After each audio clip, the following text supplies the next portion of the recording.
মাওয়াগারের মতো ইলিশ মাছ ভাজলাম। গত পরশু দিন চোরার ছেলে আমাদের ক্যামেরাম্যানের হাতে একটু আঘাত করছে। ক্যামেরাম্যান যে শট পাইতেছি ভাষায় প্রকাশ করার মতো না।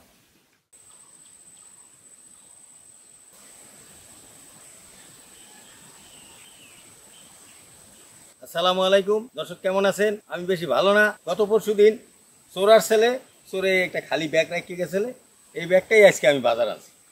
ব্যাগটা করে আনার অর্থ হইলো যে ব্যাগটা সবাইকে দেখাবার জন্য, এবং ব্যাগটা কেউ চেনে কিনা এবং এই লোকটাকে চেনে কিনা। আমাদের ক্যামেরাম্যানের হাতে একটু আঘাত করছে, এই জন্য কালকে ভিডিও দিতে পারিনি।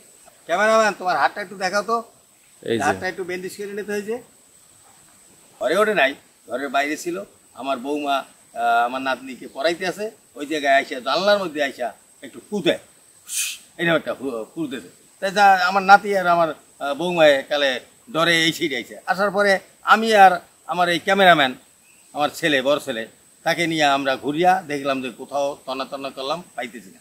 এরপরে আমার ছেলে একটু উৎপাতে ছিল যে আব্বা আসতে পারে, আপনি একটু ঘরে যাই টিভি দেখেন। 40 মিনিট পরেই আসছে। তা আইসা ও দাঁড়াইয়া জানলা খোলা ধরছে, এর মধ্যেই এই ক্যামেরাম্যান তারে থাবা দিয়ে ধরছে, কিন্তু ধরে রাখতে পারে নাই। গেঞ্জি ছিঁড়া সে ওই ডাইরেক্ট উত্তর দিক দৌড়তেছে। তো উত্তর দিক দৌড়তে যায়, ওর হাতে মনে হয় হয়তো কিছু ছিল, ওইটা দিয়ে একটু আঘাত করছে। তাই ব্যাগটাকে আমি দেখাইতেছি আপনাদের সবাইকে। আমার ইউনিয়নের বা আমার কাছের কোনো লোক থাকলে, আমার গ্রামের কোনো লোক থাকলে, যদি মনে করেন যে সন্দেহজনক যে এই ব্যাগটা ওই লোকের হইতে রে, তাহলে আমাদেরকে জানাবেন। এই যে দেখেন দর্শক, ইলিশ মাছ। এই ইলিশ মাছটা আজকের এখন নিয়া এটারে ভাজবো, ভাইজা আজকের ইলিশ পান্তা খামু, সাথে আলু ভর্তা থাকে।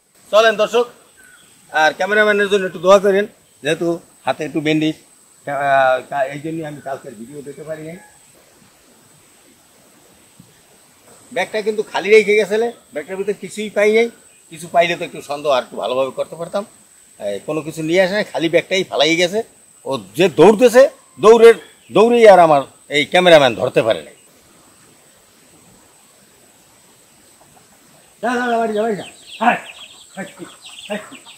আর জঙ্গলের মধ্যে যাইছে, জঙ্গলের মধ্যে তো বেশি থাকে, তোর বাচ্চা খাইয়া যাইব। যা যা যা।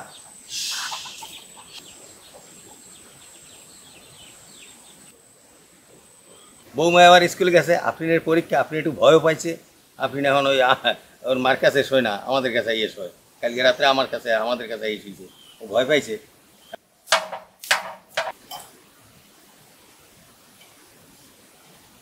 করতেও আরাম লাগে, ইলিশের একটা ঘেরানি, কি সুন্দর ঘেরানি।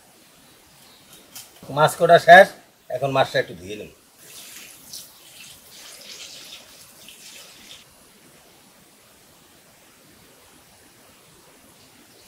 সকাল সকাল পান্তা ভাতে ইলিশ মাছ ভাজি, তা সেই স্বাদ হইবে, আবার সাথে আলু ভর্তা। আমরা ঘরের সদস্য 5 জন, মাছ হয়েছে 5 পিস। আজকে সবাই মিল্লা পান্তা ইলিশ খাবো। হলুদের গুঁড়া, মরিচের গুঁড়া, স্বাদ মতো লবণ, হলুদ মরিচ লবণ মাইখে নেব মাছটা।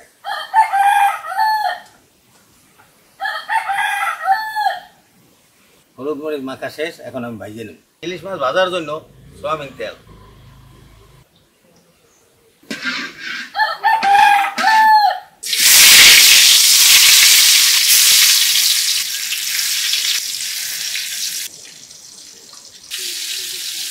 সেই একটা মজা হইবে আজকে।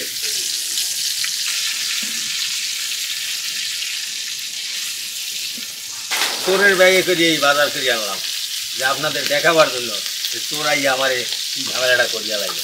কালকে আমি এই জন্য ভিডিও করতে পারি না। মাছ কিন্তু প্রায় ভাজা হয়ে গেছে, এই তেলেই আমি মরিচটাও ভাজিয়ে নেব। ইলিশ মাছ ভাজা হইতেছে, আবার আমার ক্ষেতের মরিচটাও ভাজিয়ে নিতে আছি। মাছ ভাজা হয়ে গেছে, এখন আমি উঠে গেলাম। মাওয়াগারের মতো ইলিশ মাছ ভাজলাম, মুখে তো মনে হয় পানি এসে গেছে জিব্বায়। এখানে দেখেন এই 2 রকমের আলু দর্শক, এই যে মিষ্টি আলু আর এই যে গোল আলু, দুধেও খাওয়া যায় কিন্তু খুব মজা।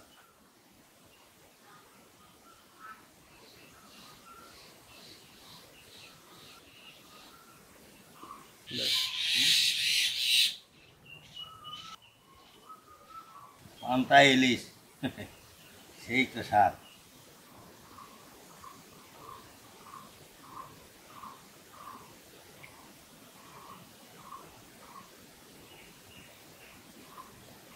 ক্যামেরাম্যান, যে স্বাদ পাইতেছি আমি ভাষায় প্রকাশ করার মতো না।